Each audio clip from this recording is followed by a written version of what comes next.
Hello everyone, welcome to BVLSI Design Lecture number 29C. Today's topic is transistor level implementation of a complex Boolean expression using static CMOS logic and dynamic and domino CMOS logic. And domino CMOS logic. So let us implement this using first static CMOS logic. Okay, so since we have a very big expression given over here, y is equal to ab plus c plus d plus e plus f plus gh. So in using the static CMOS logic, the first step will be implementing y is equal to x bar. Okay, because we want a complementary output. So where x is AB plus CD plus EF plus GH. And then we will add an inverter at the output to get x. So let us start implementing the pull down network with x equal to AB plus CD into E plus F plus GH. And let's implement the pull down network with x equal to x bar. Now we can expand this using De Morgan's law.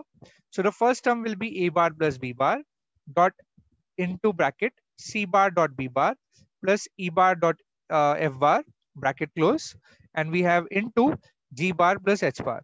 Okay, so this we can write it in the form x is equal to the first term is my pulled up network term into 1, because pull up network connects the output to the VDD, and the pull down network equation over here which connects the output to the ground. That's why we have written the equation in this form. Okay, so let us implement it.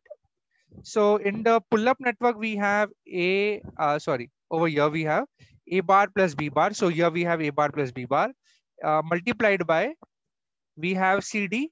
So C and D, two transistor PMOS transistors will be in series, and that will be in addition with your parallel with E and F, E bar and F bar. So this will be in parallel, and then they are in series with again G bar plus H bar.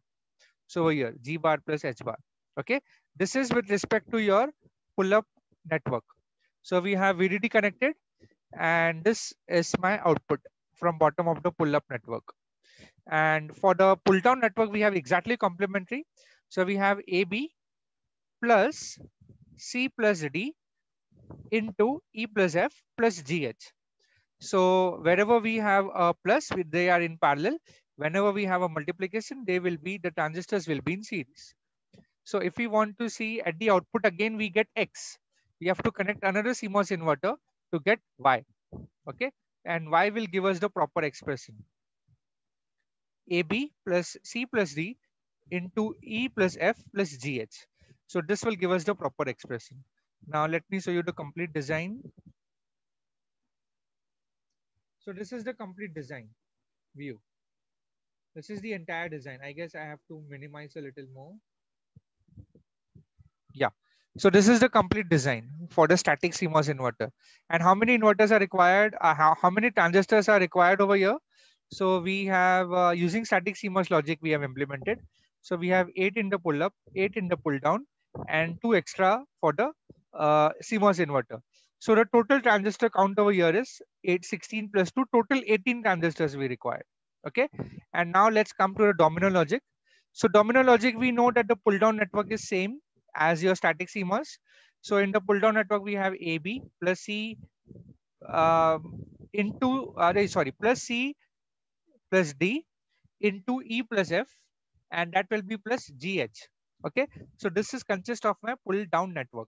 And on the top of pull down network, we have a MP precharge PMOS transistor whose gate is connected to the clock and output is connected to its drain terminal, where output we have another connected another CMOS inverter. Okay, static CMOS inverter. And at the bottom side, we have a evaluation NMOS transistor. Okay, so this is the implementation for the the complex Boolean expression using domino CMOS logic. So as you can see very clearly, it requires a fewer transistors as compared to a static counterpart. So here, how many transistors is required? 8 transistors. We have 8 transistors in the pull down network, and we have 2 transistors for precharge and 1 for evaluation, and 2 more for the inverter. Okay, so how many transistors it requires? N plus 4, domino CMOS logic, and the inputs are over here 8. So n plus 4 meaning it will be 12. Total 12 transistors will be required, and indeed 12 transistors are required to implement a domino CMOS logic. So area cost wise, your domino CMOS logic is much better. Okay. So this is the simple implementation of a complex Boolean expression using domino CMOS logic and using static CMOS logic. Okay. So that is all which we have to cover today. Next time we'll continue with the concepts of domino CMOS logic. So until then, have a good day and thank you.